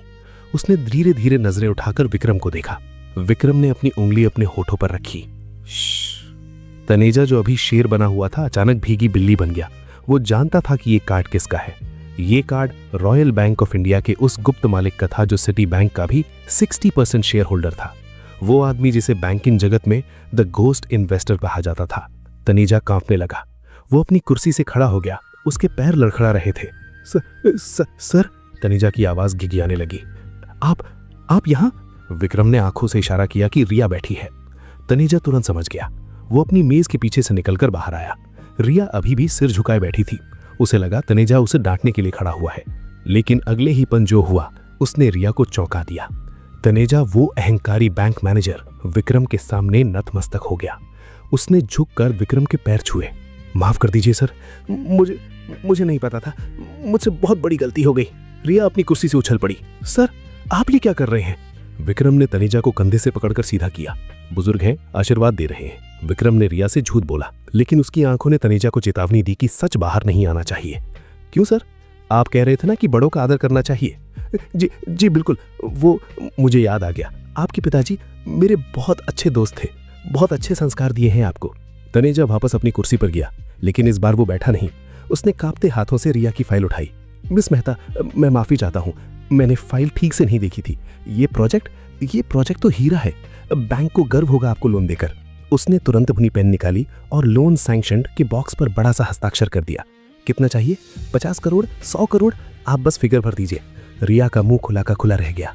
लेकिन सर, अभी तो आप कह रहे थे कि हम ब्लैक लिस्टेड है। अरे वो सिस्टम एरर था, गलत फहमी थी। मल्होत्रा कौन? हम नहीं जानते किसी मल्होत्रा को। आपकी साख सबसे ऊपर है। उसने लोन का अप्रूवल लेटर रिया के हाथ में थमा दिया। और कुछ चाहिए? तनेजा ने विक्रम की तरफ डरते हुए देखा। कॉफी, चाय, जूस? नहीं, विक्रम ने कहा, बस काम जल्दी शुरू होना चाहिए। रिया और विक्रम बाहर निकले। रिया अभी भी सदमे में थी। वो बार बार उस अप्रूवल लेटर को देख रही थी। विक्रम, ये क्या था? वो तुम्हारे पैर क्यों छू रहे थे? और अचानक इतना बदलाव कैसे? तुम्हारे पिताजी सच में उनके दोस्त थे? विक्रम ने लिफ्ट का बटन दबाया। मेरे पिताजी नहीं, विक्रम ने गंभीर स्वर में कहा, लेकिन मैंने एक बार उनकी बहुत कीमती चीज बचाई थी। शायद उसी का एहसान मान रहे थे। क्या बचाया था? उनकी नौकरी, विक्रम ने मन ही मन कहा, लेकिन बाहर बोला, उनकी इज्जत। एक बार उनकी गाड़ी खराब हो गई थी, मैंने लिफ्ट दी थी। रिया ने विक्रम को संदिग्ध नजरों से देखा। लिफ्ट देने पर कोई बैंक मैनेजर 100 करोड़ का लोन नहीं देता, लेकिन लोन पास हो चुका था और अभी के लिए यही काफी था। उधर कैबिन में तनेजा अपनी कुर्सी पर लगभग बेहोश पड़ा था। उसने हेड ऑफिस में फोन लगाया। हेलो चेबिन सर, वो वापस आ गया है। द किंग वापस आ गया है और उसने अभी अभी मुझे अपनी पहचान दिखाई। दूसरी तरफ सन्नाटा था। फिर एक भारी आवाज आई। अगर वो वहां है तनेजा, तो इसका मतलब शहर का नक्शा बदलने वाला है। जो वो कहे चुपचाप करो, वरना बैंक बंद होने में देर नहीं लगेगी। तनेजा ने फोन रख दिया और उस कुर्सी को देखा जहां विक्रम खड़ा था। उसे लगा जैसे वहां अभी भी एक अदृश्य ताज रखा हुआ है। The king of real estate episode 13। Dream Heights के निर्माण स्थल पर मशीनों का शोर किसी संगीत जैसा लग रहा था। क्रेनें लोहे के भारी गर्डर उठा रही थीं और सीमेंट मिक्सर लगातार घूम रहे थे। रिया ने पीली सुरक्षा टोपी पहन रखी थी और वो साइट इंजीनियर के साथ नक्शों पर चर्चा कर रही थी। उसके चेहरे पर धूल थी, लेकिन आंखों में एक अलग ही चमक थी। ये उसका सपना था जो अब आकार ले रहा था। विक्रम कुछ दूरी पर खड़ा था। वो धूप से बचने के लिए शेड में नहीं था, बल्कि कड़ी धूप में खड़ा होकर हर आने जाने वाले ट्रक और मजदूर पर नजर रख रहा था। उसकी नजरें बाज से जैसी तेज थीं। उसे ईंट और गारे में दिलचस्पी नहीं थी। उसकी दिलचस्पी उन चेहरों में थी जो इस भीड़ में छिपे हो सकते थे। मैडम, लंच ब्रेक का समय हो गया है, इंजीनियर ने रिया से कहा। मजदूर 1 घंटे का आराम लेंगे। ठीक है, रिया ने घड़ी देखी, लेकिन क्रेन नंबर 3 का काम नहीं रुकना चाहिए। हमें आज ही वो पिलर खड़ा करना है। रिया वहां से हटकर अपने अस्थायी कैबिन की तरफ बढ़ने लगी। तभी विक्रम की नजर एक क्रेन ऑपरेटर पर पड़ी। वो आदमी बार बार अपने फोन को देख रहा था और पसीना पोंछ रहा था। उसका हाथ लीवर पर था, लेकिन उसकी उंगलियां कांप रही थीं। विक्रम को खटका हुआ। ये सामान्य घबराहट नहीं थी। उसने अपनी जेब से अपना फोन निकाला और उस ऑपरेटर का चेहरा जूम करके देखा। चेहरा नया था। ये वो ऑपरेटर नहीं था जो सुबह ड्यूटी पर आया था। विक्रम तुरंत सतर्क हो गया। उसने वॉकी टॉकी उठाया। सिक्योरिटी, विक्रम ने शांत लेकिन सख्त आवाज में कहा। नॉर्थ गेट को बंद करो, कोई बाहर नहीं जाने चाहिए। उधर रिया क्रेन के ठीक नीचे से गुजर रही थी। क्रेन के हुक में टन भर वजनी लोहे की छड़ें लटकी थीं जो हवा में झूल रही थीं। उस नए ऑपरेटर ने नीचे देखा। उसकी नजर रिया पर टिकी। उसके कान में ब्लूटूथ पर किसी की आवाज आई। यही मौका है, छोड़ दे। ऑपरेटर ने आंखें बंद की और लीवर खींच दिया। चर्र! हवा में एक भयानक आवाज गूंजी। लोहे को थामने वाली स्टील की रस्सी ढीली पड़ गई। टनों वजनी लोहे का वो गुच्छा सीधा नीचे गिरने लगा, ठीक वहां जहां रिया खड़ी थी। रिया, हट जाओ! ये आवाज विक्रम की थी। वो चीता की रफ्तार से दौड़ा। रिया ने ऊपर देखा, लोहे का पहाड़ उसके ऊपर गिर रहा था। वो डर के मारे जम गई। उसके पैर ही हिल नहीं रहे थे। मौत उसके सिर पर थी। इससे पहले कि वो लोहे का ढेर उसे कुचल देता, एक मजबूत हाथ ने उसे कमर से पकड़ा और पूरी ताकत से दूसरी तरफ फेंक दिया। धड़ाम! लोहे की छड़ें जमीन पर गिरी। धूल का एक विशाल गुबार उठ गया। जमीन थर्रा गई। जहां रिया एक पल पहले खड़ी थी, वहां अब लोहे का मलबा पड़ा था और जमीन धंस गई थी। रिया कुछ दूर जाकर रेती के ढेर पर गिरी। विक्रम उसके ऊपर था, उसे मलबे से बचाते हुए। पूरे साइट पर सन्नाटा छा गया। फिर चीख पुकार मच गई। मैडम जी, मैडम जी! मजदूर दौड़ पड़े। धूल छटने लगी। विक्रम धीरे से उठा। उसने रिया को सहारा देकर उठाया। रिया कांप रही थी। उसका चेहरा सफेद पड़ चुका था। तुम ठीक हो? विक्रम ने पूछा। उसने रिया के सिर पर हाथ फेरा। चोट तो नहीं आई? रिया ने उस जगह को देखा जहां वो खड़ी थी। अगर विक्रम ने उसे धक्का न दिया होता तो अभी वो उस मलबे के नीचे होती। वो इतनी डरी हुई थी कि उसके गले से आवाज ही नहीं निकली। उसने बस विक्रम को कसकर पकड़ लिया। ये एक्सीडेंट नहीं था, विक्रम ने धीरे से कहा। उसकी आवाज अब कोमल नहीं थी, उसमें मौत जैसी ठंडक थी। विक्रम ने ऊपर क्रेन के कैबिन की तरफ देखा। कैबिन खाली था, वो ऑपरेटर वहां से गायब हो चुका था। यहीं रुको, विक्रम ने रिया को इंजीनियर के हवाले किया। इसका ख्याल रखना। विक्रम उस लोहे के ढांचे पर चढ़ने लगा। वो सीढ़ियां चढ़ने के बजाय मचान के पाइपों के सहारे ऊपर भागा। उसकी फुर्ती किसी आम इंसान जैसी नहीं थी। ऊपर पहुंचकर उसने देखा कि ऑपरेटर साइट की पिछली दीवार की तरफ भाग रहा है। वहां बाड़ में एक छोटा सा छेद है। विक्रम ने क्रेन के ऊपर से छलांग लगा दी। वो सीधा एक ट्रक की छत पर गिरा, वहां से लुढ़कते हुए जमीन पर आया और भागते हुए ऑपरेटर के पीछे दौड़ा। ऑपरेटर ने पीछे मुड़कर देखा। उसे लगा यमराज उसका पीछा कर रहा है। वो दीवार फांदने ही वहा था कि विक्रम ने एक लोहे का पाइप उठाया और पूरी ताकत से फेंक दिया। पाइप हवा को चीरता हुआ गया और ऑपरेटर के पैरों में जाकर फंसा। वो आदमी मुंह के बल गिर पड़ा। इससे पहले कि वो उठ पाता, विक्रम उसके ऊपर था। विक्रम ने उसका कॉलर पकड़कर उसे हवा में उठा लिया। किसने भेजा? विक्रम ने पूछा। कोई चिल्लाहट नहीं, कोई गाली नहीं, बस एक सीधा सवाल। साहब मुझे छोड़ दो, ब्रेक फेल हो गया था, एक्सीडेंट था। विक्रम ने उसे दीवार से सटा दिया। उसने आदमी की जेब से अपना फोन निकाला। आखिरी कॉल अभी भी स्क्रीन पर दिख रही थी। नाम सेव नहीं था, सिर्फ नंबर था। विक्रम ने रीडायल किया। फोन स्पीकर पर था। दूसरी तरफ से आवाज आई, काम हो गया, रिया खत्म। यह आवाज नेहा की थी। विक्रम के चेहरे पर एक क्रूर मुस्कान आ गई। वो आदमी कांपने लगा। उसे समझ आ गया कि अब उसका बचना नामुमकिन है। विक्रम ने फोन अपने कान से लगाया। काम तो हो गया नेहा जी, लेकिन अधूरा। रिया तो बच गई, लेकिन तुम्हारी उल्टी गिनती शुरू हो गई है। दूसरी तरफ सन्नाटा छा गया। नेहा की सांसें अटक गई। विक्रम? नेहा की आवाज कांपी। अपने आका समीर से कह देना, विक्रम ने ठंडे स्वर में कहा।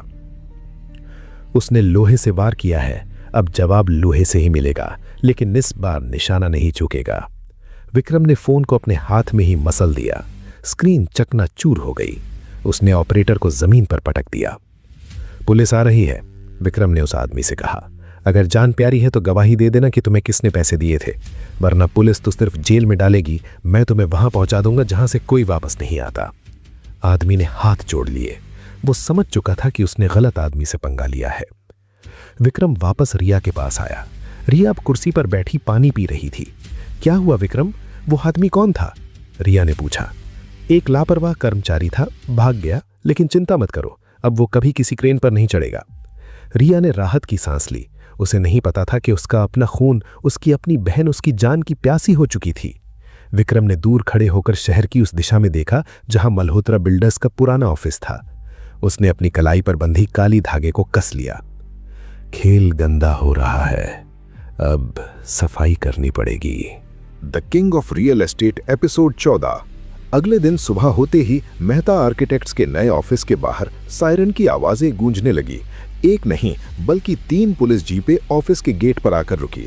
रिया अपने केबिन में बैठी कल के हादसे की रिपोर्ट बना रही थी। वो अभी भी डरी हुई थी। तभी रिसेप्शनिस्ट दौड़ती हुई अंदर आई। मैम, पुलिस आई है। रिया के हाथ से पेन गिर गया। पुलिस? लेकिन क्यों? इससे पहले कि वो कुछ समझ पाती, वर्दीधारी पुलिस वाले धड़धड़ाते हुए ऑफिस के अंदर घुस आए। स्टाफ घबराकर अपनी सीटों से खड़ा हो गया। इंस्पेक्टर कदम आगे बढ़ा। उसके हाथ में एक कागज था। रिया मेहता कौन है? इंस्पेक्टर ने कड़क आवाज में पूछा। रिया धीरे से अपनी केबिन से बाहर निकली। जी मैं हूं, आपको गिरफ्तार किया जाता है। इंस्पेक्टर ने वारंट लहराया। गिरफ्तार? किस जुर्म में? लापरवाही और जानलेवा हमला। इंस्पेक्टर ने कहा, कल आपकी साइट पर क्रेन गिरी थी। हमारी जांच में पता चला है कि आपने पैसे बचाने के लिए सस्ती और खराब मशीनें इस्तेमाल की थी। उस हादसे में कई मजदूर मरते मरते बचे। ये अटेम्प्ट टू कल्पेबल होमिसाइड का मामला है। ये झूठ है। रिया चिल्लाई। वो मशीनें एकदम नई थीं और वो एक्सीडेंट एक साजिश थी, किसी ने जानबूझकर। ये सबब कोर्ट में बताना। इंस्पेक्टर ने हथकड़ी निकाली। चलो ले चलो इसे। 2 लेडी कांस्टेबल रिया की तरफ बढ़ी। रिया पीछे हटने लगी। उसका पूरा स्टाफ तमाशबीन बना खड़ा था। रुको, एक भारी आवाज ने पुलिस वालों को रोक दिया। विक्रम जो अभी अभी कैफेटेरिया से पानी लेकर आ रहा था, बीच में आ खड़ा हुआ। उसने पुलिस वालों का रास्ता रोक दिया। वारंट पक्का है या ऊपर से फोन आया है? विक्रम ने इंस्पेक्टर की आंखों में देखते हुए पूछा। इंस्पेक्टर का पारा चढ़ गया। थुकवाने बे, सरकारी काम में दखल दे रहा है, इसे भी उठाओ, साथ में लॉकअप की हवा खाएगा तो अकल ठिकाने आ जाएगी। पुलिस वाले विक्रम को पकड़ने के लिए आगे बढ़े, तभी गेट पर एक और सायरन बजा। इस बार सायरन की आवाज अलग थी, ज्यादा तीखी और रोबदार। एक सफेद इनोवा कार जिस पर लाल बत्ती लगी थी गेट पर रुकी। उस पर 3 सितारे लगे थे। कमिश्नर साहब आ गए, एक हवलदार ने धीरे से कहा। शहर के पुलिस कमिश्नर डीसीपी शेरगिल गाड़ी से उतरे। शेरगिल अपनी सख्ती और क्रूरता के लिए मशहूर थे। कहा जाता था कि वो किसी की नहीं सुनते सिवाय उन नेताओं के जिन्होंने उन्हें कुर्सी पर बिठाया था, और आज उन्हें रायचंद का फोन आया था। शेरगिल डंडा घुमाते हुए ऑफिस में दाखिल हुए। क्या तमाशा है कदम? शेरगिल गरजे। अभी तक हथकड़ी नहीं लगाई, मीडिया वाले बाहर खड़े हैं, उन्हें फुटेज चाहिए। सर, ये आदमी बीच में आ रहा है। इंस्पेक्टर ने विक्रम की तरफ इशारा किया। शेरगिल ने अपना काला चश्मा उतारा और विक्रम की तरफ घूमे। कौन है रे? कानून को रोकेगा? विक्रम अपनी जगह से नहीं हिला। उसके चेहरे पर वही चिरपरिचित शांति थी, लेकिन आंखों में एक अजीब सी गहराई थी। शेरगिल गुस्से में विक्रम के करीब आए। वे विक्रम के कॉलर को पकड़ने ही वाले थे कि उनकी नजर विक्रम के दाहिने हाथ पर पड़ी। विक्रम ने जानबूझकर अपनी आस्तीन थोड़ी ऊपर चढ़ा रखी थी। उसकी कलाई पर एक पुराना गहरा घाव का निशान था, जले का निशान जो एक खास आकार में था। शेरगिल का हाथ हवा में ही रुक गया। उस निशान को देखते ही शेरगिल के दिमाग में 15 साल पुरानी एक याद गौंध गई। एक एनकाउंटर जहां वो यानी कि शेरगिल एक जूनियर ऑफिसर था और आतंकियों से घिर गया था। मौत उसके सामने खड़ी थी। तब एक अनजान शख्स ने, जिसके चेहरे पर नकाब था, उसे आग की लपटों से खींचा था। उस शख्स की कलाई पर ठीक यही निशान था। उस अज्ञात रक्षक को पुलिस फोर्स में द फैंटम कहा जाता था, जो अंडरवर्ल्ड का सफाया कर रहा था। बाद में शेरगिल को पता चला कि वो फैंटम असल में शहर का सबसे बड़ा डॉन विक्रम सिंह राठौर था। शेरगिल की सांसें अटक गईं। उसने धीरे धीरे नजरें ऊपर उठाईं और विक्रम का चेहरा देखा। वही आंखें, वही बेखौफ अंदाज। सर? शेरगिल के होंठ फड़फड़ाए। विक्रम ने बहुत हल्का सा सिर हिलाया, एक इशारा। पहचान लिया? अब ड्रामा बंद करो। शेरगिल का पसीना छूट गया। जिस आदमी के आदेश पर पूरा शहर चलता है, आज वो उसे गिरफ्तार करने आया था। अगर विक्रम ने एक उंगली भी हिला दी तो शेरगिल की वर्दी, नौकरी और शायद जान भी सब खतरे में थी। कमरे में सन्नाटा था। रिया रो रही थी। इंस्पेक्टर कदम हथकड़ी लिए खड़ा था। अचानक शेरगिल इंस्पेक्टर कदम की तरफ मुड़ा और एक जोर का तमाचा उसके गाल पर जड़ दिया। चटाक! इंस्पेक्टर कदम जमीन पर गिरते गिरते बचा। सर? बेवकूफ, तुझे जांच करनी नहीं आती? तो बिना सबूत के किसी प्रतिष्ठित नागरिक को गिरफ्तार करने आ गया? रिया, इंस्पेक्टर और स्टाफ सब हैरान रह गए। अभी तो कमिश्नर खुद गिरफ्तारी का आदेश दे रहे थे। सर, आपने ही तो। चुप! शेरगिल ने उसे डांटा। मैंने कहा था जांच करो, गिरफ्तार नहीं। मुझे अभी खबर मिली है कि मशीन में गड़बड़ी नहीं थी, बल्कि किसी ने उसके साथ छेड़छाड़ की थी। ये साजिश है और तुम असल मुजरिम को छोड़कर निर्दोष को परेशान कर रहे हो। शेरगिल रिया की तरफ मुड़ा। उसका रवैया अब पूरी तरह से बदल चुका था, बेहद विनम्र और आदरणीय। Miss Mehta, I am very sorry. Shergill में हाथ जोड़ लिए। मेरे अफसरों से गलती हो गई, गलतफहमी थी। आप प्लीज बैठिए, पानी वानी पीजिए। रिया को अपनी आंखों और कानों पर विश्वास नहीं हो रहा था। ये वही खूंखार कमिश्नर था। लेकिन वो वारंट? रिया ने हकलाते हुए पूछा। शेरगिल ने इंस्पेक्टर के हाथ से वारंट छीना और सबके सामने उसे फाड़ दिया। कोई वारंट नहीं है, उल्टा मैं आपको पुलिस सुरक्षा दूंगा। आपके ऑफिस के बाहर 24 घंटे एक पीसीआर वैन खड़ी रहेगी ताकि कोई दोबारा ऐसी हरकत ना करे। शेरगिल ने अपनी टोपी ठीक की। फिर वो विक्रम की तरफ मुड़ा। उसने विक्रम को सैल्यूट नहीं किया क्योंकि वहां बहुत लोग थे, लेकिन उसने अपनी एड़ियां एक साथ जोड़ी और सिर को एक झटका दिया, एक सावधान की मुद्रा में। ये एक मूक सलामी थी। चलो, शेरगिल ने अपनी टीम को आदेश दिया, निकलो यहां से। असली मुजरिम को ढूंढो। जिसने क्रेन से छेड़छाड़ की है उसे पाताल से भी ढूंढ निकालो। पुलिस वाले जो शेर के शिकार के लिए आए थे, दुम दबाकर भाग खड़े हुए। जैसे ही पुलिस गई, ऑफिस में तालियां बजने लगी। स्टाफ खुश था कि उनकी बॉस बच गई। रिया अभी भी सदमे में थी। वो विक्रम के पास आई। विक्रम, रिया ने धीरे से कहा, आज फिर? पहले बैंक मैनेजर, फिर वो गुंडे, फिर सीएम और अब पुलिस कमिश्नर। ये सब तुमसे इतना डरते क्यों हैं? तुम हो कौन? विक्रम ने रिया को पानी का गिलास थमाया। डरते नहीं है रिया, बस वर्दी वाले वर्दी की इज्जत करना जानते हैं। शायद उसे लगा होगा कि मैं कोई रिटायर्ड फौजी हूं। वो निशान दिखा था उसने मेरे हाथ में, बस इतना। रिया को यकीन नहीं हुआ। कभी कभी बस इतना ही काफी होता है। विक्रम ने बात खत्म कर दी, लेकिन शहर के दूसरे कोने में रायचंद के बंगले पर फोन की घंटी बजी। शेरगिल लाइन पर था। रायचंद जी, शेरगिल की आवाज कांप रही थी। अगली बार आप किसी से पंगा लें तो पहले उसकी कुंडली चेक कर लें। आज मैं मौत के मुंह से बचकर आया हूं। उस ऑफिस के आसपास भी मत भटकना, वरना मैं खुद आपको अंदर कर दूंगा। वो आदमी इंसान नहीं, काल है। रायचंद के हाथ से फोन छूट गया। उन्हें समझ आ गया था कि विक्रम ने अपने पुराने वफादारों को एक्टिव करना शुरू कर दिया है। बेटा, रायचंद ने आर्यन से कहा, जो पास ही बैठा था, शहर छोड़ने की तैयारी करो, तूफान आने वाला है। The king of real estate episode 15। आज रात मेहता हाउस में माहौल कुछ ज्यादा ही रंगीन था। मधु मेहता ने पुलिस कमिश्नर वाली घटना को अपना जीत का तमगा बना लिया था और उसे सबके सामने दिखाने की ठान ली थी। अपने अमीर भाई सुरेश मामा और उनकी तड़क भड़क वाली पत्नी को खास डिनर पर बुला लिया। सबको अपनी ऊंची पहुंच और रियर की ताजा कामयाबी का दम दिखाना था। डाइनिंग टेबल पर महंगी क्रॉकरी चमक रही थी, तरह तरह के शाही पकवान सजे थे। फिर भी हर बार की तरह घर की नौकरानी आज बीमार थी। मतलब सारी जिम्मेदारी फिर विक्रम के सिर पर। वही खानसामा, वही ड्राइवर, वही वेटर। सुरेश मामा सोने की चेन और अंगूठियों से लदे राजसी अंदाज में सोफे पर पसरे थे। असली रियल एस्टेट ब्रोकर होने का गुरूर सिर चढ़कर बोल रहा था। अरे दीदी, सुरेश ने विस्की का गिलास घुमाते हुए बोला, रिया की कंपनी पर पुलिस ने छापा मार दिया। मैंने तो पहले ही कह दिया था, ये बिजनेस लड़कियों के बस का नहीं है। अब देखो मुसीबत आ गई। मधु जी ने हंसकर बात पलट दी। अरे भाई साहब, सिर्फ गलतफहमी थी। कमिश्नर साहब खुद माफी मांगने आए थे। पुरानी जान पहचान है ना पुलिस वालों में, बस एक फोन किया और सब ठीक। सच तो ये था कि सारा गेम विक्रम का था, लेकिन क्रेडिट बड़ी शान से मधु जी ने ले लिया। किचन में विक्रम ये सब सुन रहा था, मगर उसके चेहरे पर कोई शिकन नहीं। चुपचाप ट्रे में कबाब सजा रहा था। रिया का मन उखड़ गया। वो उठी और किचन में जा पहुंची। विक्रम, रहने दो, मैं खाना सर्व कर दूंगी, तुम हमारे साथ बैठो। नहीं रिया, विक्रम ने धीरे से जवाब दिया, तुम्हारे मामा जी आए हैं, अगर मैं साथ बैठूंगा तो उन्हें बुरा लगेगा। उनका ब्लड प्रेशर वैसे ही हाई रहता है, मैं यही ठीक हूं। विक्रम ट्रे उठाकर बाहर आया। लो, आ गया तुम्हारा नौकर। रंजना मामी ने नाक सिकोड़कर ताना मारा। अरे कपड़े तो ठीक ठाक पहन लेता, मेहमानों के सामने यही हाल है। विक्रम चुपचाप कबाब की प्लेट टेबल पर रख गया। ए विक्रम, सुरेश ने आवाज दी, मेरे गिलास में बर्फ कम है और ला। विक्रम ने सिर हिलाया और बर्फ लेने मुड़ा। और सुन, काम ढंग से करना। सुरेश ने बिच्छू की तरह तंज कसा। रिया बड़ी आदमी बन गई, लेकिन तू तो वही ड्राइवर का ड्राइवर ही है। कम से कम वेटर की ट्रेनिंग ले ले, शायद कोई जगह मिल जाए। नेहा और मधु जी हंस पड़ी। रिया का गुस्सा 7वें आसमान पर। मामा जी, विक्रम मेरा पति है, उनसे तमीज से बात कीजिए। अरे शांत हो जा रिया, सुरेश ने हाथ हिलाकर कहा। सच कड़वा है, मैं सिर्फ सलाह दे रहा हूं। वैसे जो आदमी बीवी की कमाई पर पले, उसे क्या इज्जत देना। विक्रम बर्फ लाया और सुरेश के गिलास में डाल दी। सुरेश ने जानबूझकर अपना हाथ हिलाया। थोड़ी शराब विक्रम की शर्ट पर गिर गई। ओह देखा, अंधा है क्या, मेरी शर्ट खराब कर दी। 2 लाख की शर्ट है ये। असलियत में गलती सुरेश की थी, लेकिन दोष विक्रम को। Sorry sir. विक्रम ने मेज से टिश्यू उठाया और सुरेश की शर्ट पोंछने लगा। रहने दे, तेरे गंदे हाथों से दाग गहरा हो जाएगा। जा मेरे लिए दूसरा ड्रिंक बना। रिया की आंखों में आंसू थे। वो उठने ही वाली थी कि विक्रम ने हल्के इशारे से रोक दिया।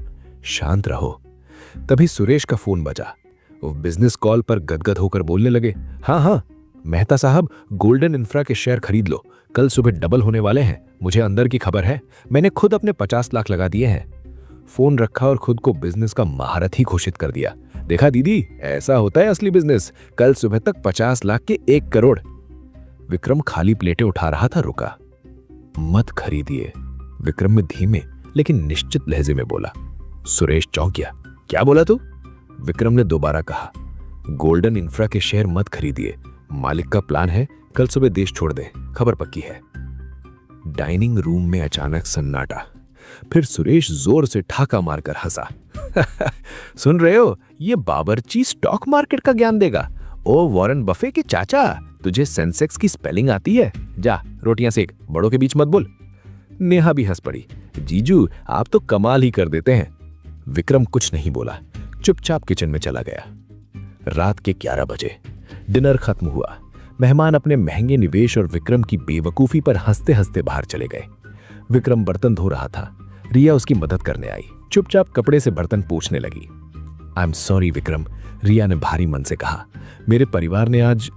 परिवार ऐसा ही होता है रिया, विक्रम ने मुस्कुरा दिया, खट्टा मीठा।